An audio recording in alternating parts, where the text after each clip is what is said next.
Oh, contoh lain, hari ini fakir miskin, ya, anak terlantar menurut pasal 34 Undang-Undang Dasar 1945 dipelihara oleh negara. Tapi siapa yang dipelihara fakir miskin?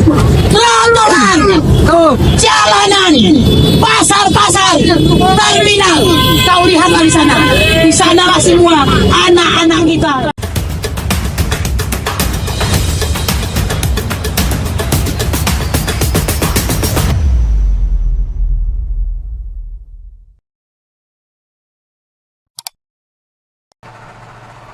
Bismillahirrahmanirrahim. Assalamualaikum warahmatullahi wabarakatuh.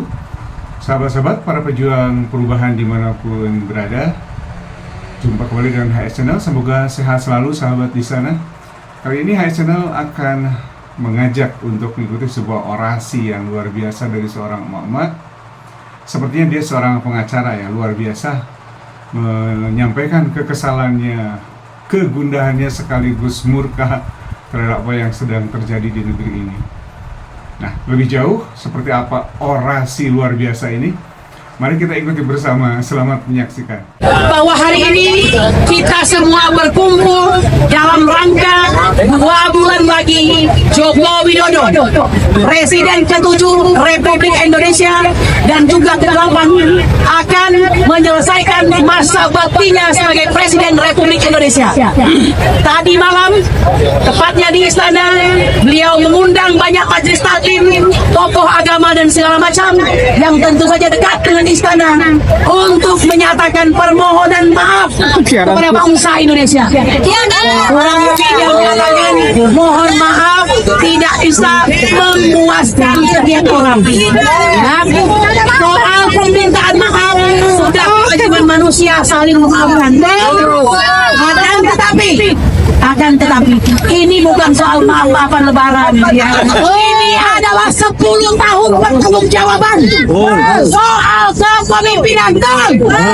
Saudara-saudaraku sekalian, Joko Widodo adalah politisi yang bukan konglomerat, yang bukan pemilik partai, dan bukan pula seorang aktivis, ya.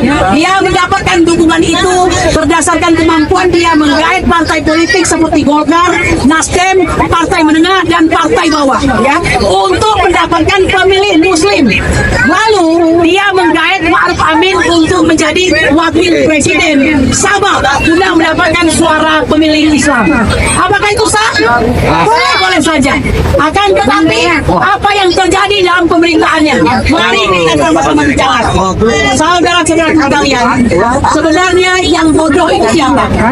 Yang bodoh itu sebagian dari bangsa ini yang memilih orang yang sudah menyatakan bahwa di periode kedua ini dia tidak akan memperdulikan atau memfokuskan kepada hak asasi manusia dan pemeliharaan lingkungan. Itu dia sampaikan, ya. Kenapa? Karena 2 faktor ini menghambat investasi dan pembangunan. Kurang ajar ini. Nah, dia mengatakan bahwa dia akan lebih mementingkan infrastruktur dan investasi. Apa yang terjadi? Yang terjadi adalah pelemahan KPK. Ya, oleh karena itu, dengan dilemahkannya KPK, dia berkoordinasi dengan DPR, maka dibentuklah sebuah revisi undang-undang KPK yang isinya melemahkan KPK. KPK tidak lagi menjadi sebuah lembaga independen yang super body, melainkan sebuah lembaga yang menjadi rukun bagian dari eksekutif dengan presiden sebagai pengendali dan penentunya. Hebat tidak? Walhasil apa yang terjadi? KPK menjadi alat pukul bagi lawan-lawan politik. Itu fakta atau cerita? Fakta. Ya, sudah terbukti siapa saja kan ketum partai yang hari ini berada di posisi dia. Ya, semua memihak kepadanya. Karena kalau kata Bang Rocky Gerung itu, di dalam saku Jokowi ada 2. Satu sprindik, satu lagi kartu janji. Sprindik kita sudah tahu. Lu awas lu, ya. Lu, ya. Paham kan maksudnya? Paham. Ini alat pukul dan itu berbahaya. Ya. Untuk pertama kalinya Indonesia tidak lagi menjadi negara demokratis, walaupun diklaim pemimpin-pemimpinnya dipilih dengan dengan cara demokratis. No! Saudara-saudaraku sekalian, tidak hanya KPK, akan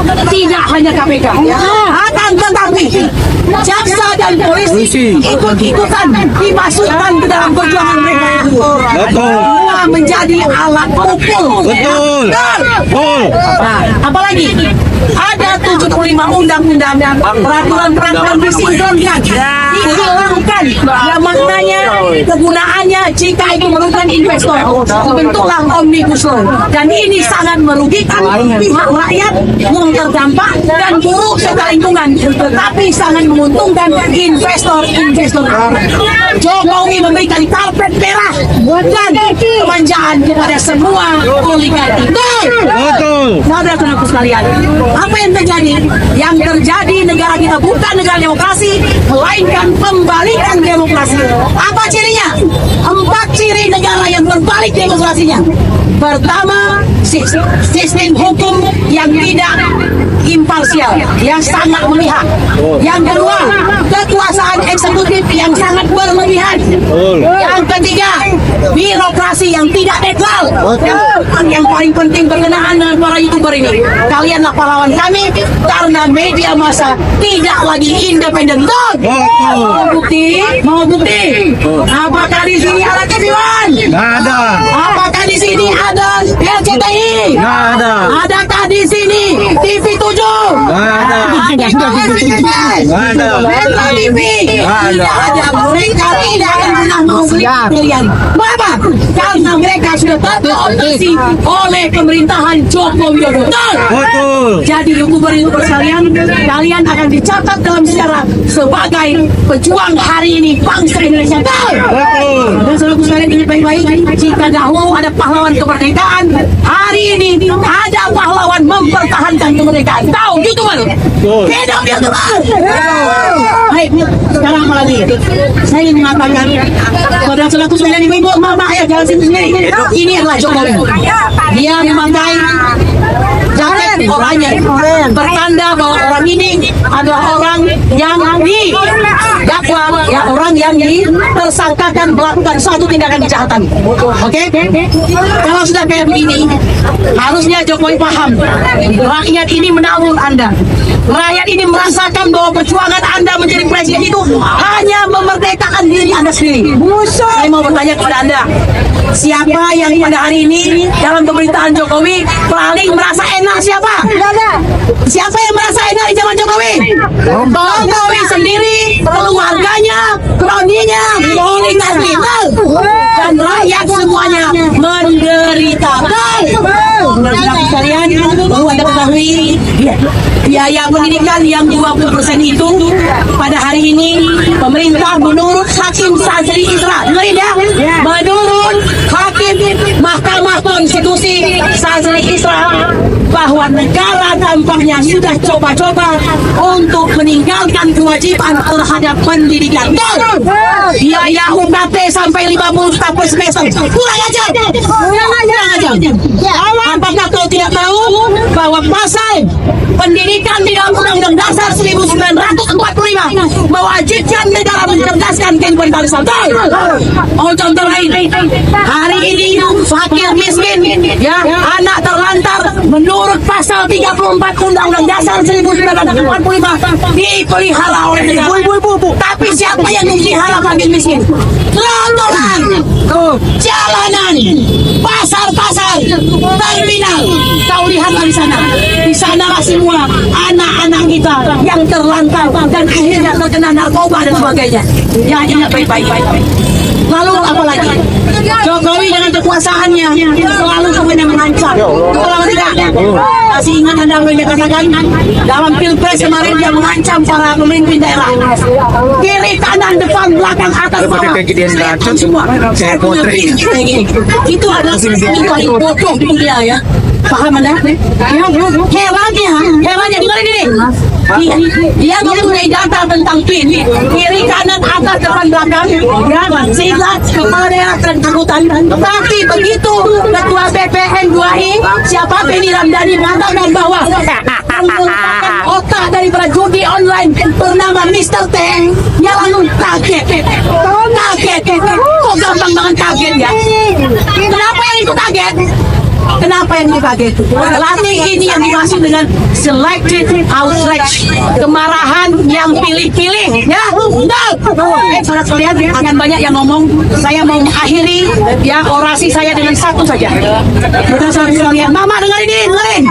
Suatu ketika pada tahun 1966 yang tercinta presiden kita yang paling cerdas, paling tampan, baik walaupun ada kekurangan dan pasti banyak kekurangannya, Insinyur Soekarno, ayah dari Megawati, diwawancara oleh seorang wartawan dari Prancis tahun berapa tadi? Mama tadi 1966. Apa kata daripada wartawan Prancis tersebut?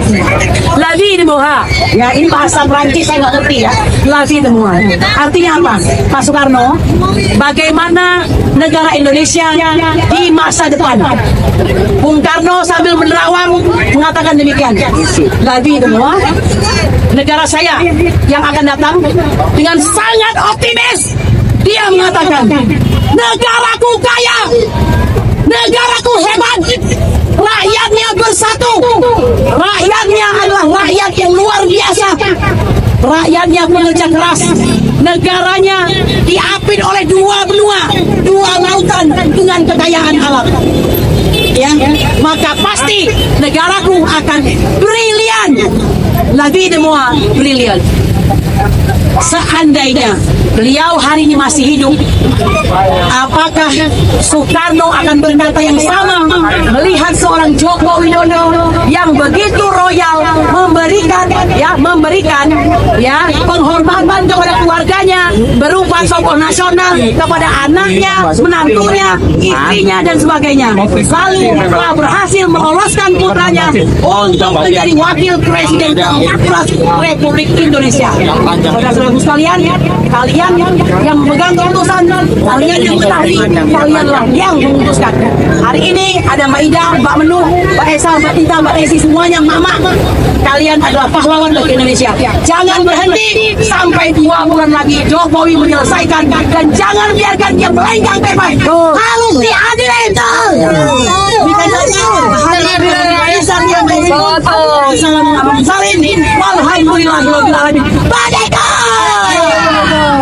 Mantap, ini luar biasa ini Mama ini satu ini ya. Waduh, keras sekali ya. Nah, tapi apakah apa yang disampaikan oleh ini seorang pengacara kalau tidak salah ya, ibu ini yang pernah terlibat dalam kasus ijazah palsu kalau tidak salah.